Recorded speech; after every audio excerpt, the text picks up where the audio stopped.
ధన్యవాదాలు. కూటమి ప్రభుత్వం వచ్చి 1 ఇయర్ అయింది. ఈ రోజుకి 1 ఇయర్లో ముఖ్యంగా గుంటూరు ప్రాంతంలో చాలా వర్క్స్ అనేవి స్టార్ట్ చేశాం మనం.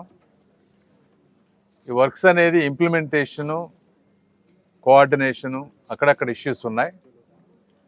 అందుకని అందరినీ ఒకసారి కూర్చోబెట్టి రెగ్యులర్ ఎక్సర్సైజ్లో పార్ట్ ఇది. ఇప్పుడు రైల్వేస్ తీసుకుంటే మనకి 3 అమృత్ భారత్ స్టేషన్స్ ఉన్నాయి. ఏది గుంటూరు, మంగళగిరి, తెనాలి. వాటి వర్క్స్ ఎక్కడ దాకా వచ్చినాయి అనేది, ఎప్పటిలోపు కంప్లీట్ చేస్తారనేది, ఇవన్నీ నెక్స్ట్ ఇయర్ సెకండ్ క్వార్టర్ కల్లా ఇస్తూ ఉంటున్నారు. అదేవిధంగా శంకర్ విలాస్ బ్రిడ్జ్కి వచ్చేటప్పటికి చాలా ప్రాపర్టీస్ ఇంకా ఎక్వైర్ చేయాల్సినవి ఉన్నాయి. అందులో కొన్ని గవర్నమెంట్ ప్రాపర్టీస్ ఉన్నాయి, రైల్వే వాళ్ళ ప్రాపర్టీస్ ఉన్నాయి. వాటన్నిటిని వాళ్ళు ఎప్పుడు హ్యాండ్ ఓవర్ చేస్తారనేది. అదేవిధంగా వాళ్ళు కొన్ని lines, railway lines doubling, tripling చేయాల్సినప్పుడు కొంత గవర్నమెంట్ ల్యాండ్ ఎక్విజిషన్ మనం ఇవ్వాల్సినవి ఉన్నాయి. అవి కొంత కోఆర్డినేషన్ తోటి ఇష్యూస్. అదేవిధంగా మొన్న కట్టినటువంటి 3 వంతెనల బ్రిడ్జ్ కింద ఉన్నటువంటి వాటర్ ఇష్యూ, దాన్ని ఏ విధంగా సాల్వ్ చేయాలనేవి. ఇవన్నీ కాకుండా ఇంకో 3, ఇప్పుడు శంకర్ విలాస్ అయితే స్టార్ట్ చేసాం, కానీ ఇంకో 3 బ్రిడ్జెస్ వర్క్లు ఇంకా శంకుస్థాపనలు చేయాలి. అవన్నీ కూడా టెండర్ స్టేజెస్ అయిపోవచ్చినాయి. ఆ tender finalisation, technical sanctions, financial sanctions అవన్నీ అవడానికి ఇంకో 45 రోజులు పడుతుందన్నారు. ఇదంతా రైల్వే వాళ్ళతో కోఆర్డినేట్ చేసినటువంటి విషయం. ఇవన్నీ కాకుండా శంకర్ విలాస్ బ్రిడ్జ్ కట్టేటప్పుడు ట్రాఫిక్ డైవర్షన్కి చేయాల్సినటువంటి ఇష్యూస్ చాలా ఉన్నాయి. అందులో కొన్ని ఎలక్ట్రిక్ పోల్స్ అన్నీ మధ్య మధ్యలో ఉండటం, దానికి వాళ్ళు వేసే మన ఎలక్ట్రిక్ వాళ్ళు ఇచ్చే కాస్ట్ ఎస్టిమేట్స్ ఎక్కువగా ఉండటం, వాటిని రివైజ్ చేయటం, ఆ పోల్స్ అన్నీ మళ్ళీ మార్పిచ్చి కొన్ని చోట్ల ఎక్కడెక్కడైతే రోడ్లు ఎక్స్టెండ్ చేయాలో అవన్నిటికీ కూడా రోడ్ డెవలప్మెంట్ ప్లాన్స్ అవన్నీ చేసి కొన్ని చేశారు. శారదా నగర్ కాలనీ రోడ్ దాదాపుగా అయిపోయింది, నెహ్రూ నగర్ రోడ్ అయిపోయింది. అదేవిధంగా కంకరగుంట ఫ్లైఓవర్ కింద కొన్ని ఇష్యూస్ ఉంటే అవన్నీ సాల్వ్ చేశారు. ఈ ఎలక్ట్రిక్ పోల్స్ అన్నీ కూడా 1 వీక్ 10 డేస్లో మిగిలినన్ని మార్చేస్తే యాక్చువల్గా నిన్న కానీ మొన్న కానీ ఫస్ట్ పిల్లర్ శంకర్ విలాస్కి పడాల్సింది. ఈ ట్రాఫిక్ దానివల్ల కొంచెం లేట్ అయింది. బట్ ఏదైనా ఇంకో వారం 10 రోజుల్లో ఫస్ట్ 1 or 2 పిల్లర్స్ స్టార్ట్ చేసే విధంగా అంతా వర్కౌట్ చేస్తూ ఉన్నాం, ట్రాఫిక్ డైవర్షన్స్ అన్నీ. ఇవన్నీ కాకుండా జిఎంసి ఇష్యూస్ అయితే శానిటేషను కమిషనర్ గారు, మేయర్ గారు కష్టపడుతున్నారు, కానీ అయినా కూడా కింద స్థాయిలో ఉన్నటువంటి సమస్యల వల్ల అది అనుకున్నంత స్థాయిలో మాకు ఇంప్రూవ్మెంట్, సాటిస్ఫాక్షన్ లేదు. దాని గురించి ఎమ్మెల్యేలంతా కూడా వాళ్ళ కన్సర్న్స్, వాళ్ళ వాయిస్ చెప్పారు.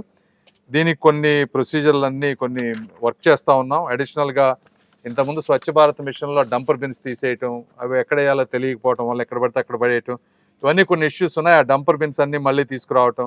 అదేవిధంగా ఎమ్మెల్యేలకి కొద్దిగా ఎక్కువ బాధ్యతలు ఇచ్చి, కార్పొరేటర్లు లోకల్గా ఉండేవాళ్ళు కూడా ఎక్కువ బాధ్యతలు తీసుకొని ప్రతి వాటికి ఒక ట్రాక్టర్ కానీ, కాంపాక్టర్ కానీ, లేకపోతే గ్రాస్ కట్టర్స్, ఇవన్నీ వాళ్ళకి కావాల్సినన్ని ఎనఫ్ ఐటమ్స్ ప్రొవైడ్ చేసి అకౌంటబిలిటీ చేసే విధంగా అదొక వర్క్. సో ఈ విషయంలో దాని గురించి కూడా చాలాసేపు రివ్యూ చేసాం. అదేవిధంగా ఇన్నర్ రింగ్ రోడ్ ఫేజ్ 3లో ఉన్నటువంటి ఎంక్రోచ్మెంట్స్ అన్నిటికీ దాదాపుగా 6,70,00,000 రూపాయలు కాంపెన్సేషన్ పే చేసి అంతా క్లియర్ చేశారు రామాంజనేయులు గారు. అది రేపు 48 కోట్లు ఎస్టిమేట్ వచ్చింది. అది ఎగ్జిక్యూటివ్ కమిటీ సిఆర్డిఏ వాళ్ళు ఈ 1 వీక్లో అప్రూవ్ చేసి దాన్ని టెండర్స్కి పిలుస్తా అన్నారు. సో దాని కోఆర్డినేషన్ ఇష్యూస్. అదేవిధంగా అమృత్ 2 స్కీమ్ తీసుకుంటే దాదాపు 350 కోట్లు, కరెక్ట్ నెంబర్ గుర్తులేదు. ఇవన్నీ కూడా అంతా వర్క్ అయిపోయింది ఇంజనీర్లది. 1 వీక్లో అవి కూడా టెండర్స్ కాల్ చేసే పరిస్థితి.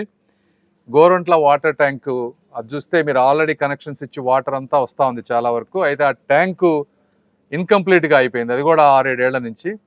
అది వర్క్ వచ్చే కాంట్రాక్టర్ లేట్ అవుతుందని చెప్పి మేయర్ గారు చొరవ తీసుకొని దగ్గరగా ఉన్న వాళ్ళతో చూసి తొందరగా అది కూడా ఎలా కంప్లీట్ చేయాలనేది.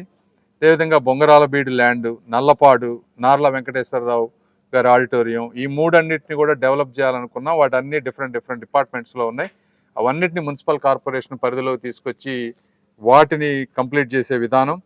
కమర్షియల్ గార్బేజ్ కలెక్షన్ని 5 భాగాలుగా డిస్ట్రిబ్యూట్ చేసి అవి టెండర్ ఫైనలైజ్ చేసే విధానం. ఇవన్నీ కాకుండా గుంటూరు ఛానల్కి ల్యాండ్ ఎక్విజిషన్ వాళ్ళందరినీ కూడా కూర్చోబెట్టి మాట్లాడాం. టోటల్గా స్టాచ్యూటరీ లిమిట్ వచ్చేటప్పటికే మినిమం 90 డేస్ ఇవ్వాలంటున్నారు. ఏదైనా whole process land ఎక్విజిషన్కి 5 to 6 months పడతా ఉందంటున్నారు. దాన్ని ఏ విధంగా ఫాస్ట్ ట్రాక్ చేయగలం అనేది. ఇవన్నీ కాకుండా టోటల్ గ్రీవెన్స్ సిస్టమ్, గుంటూరు ప్రాంతంలో గ్రీవెన్సెస్ ఎలా ఉన్నాయి, పబ్లిక్ ల్యాండ్ ఇష్యూస్ కానీ లేకపోతే పోలీస్కి సంబంధించిన ఇష్యూస్ కానీ, ఇట్లా సాటిస్ఫాక్షన్ ఎలా ఉంది, వాటిని ఎలా అడ్రస్ చేయాలి, ఇట్లా వేరియస్ ఇష్యూస్ మీద టేకప్ చేసి అందరం కూర్చున్నాం. చాలా వరకు కొంత పరిష్కారాలు వచ్చినాయి. అయితే ఇది కంటిన్యూస్ ప్రాసెస్. ఇది ఈరోజు జరిగినటువంటిది. ఏదైనా డీటెయిల్గా వీళ్ళు చెప్తారు. Thank you. చూసారు కదండి, మరి ఈ వీడియో కనుక మీకు నచ్చినట్లయితే ఒక లైక్ కొట్టేసి మీ అభిప్రాయాన్ని కూడా కామెంట్ బాక్స్లో తెలియజేస్తూ ఇలాంటి ఇంట్రెస్టింగ్ అప్డేట్స్ కోసం మా ఛానల్ని సబ్స్క్రైబ్ చేసుకోండి.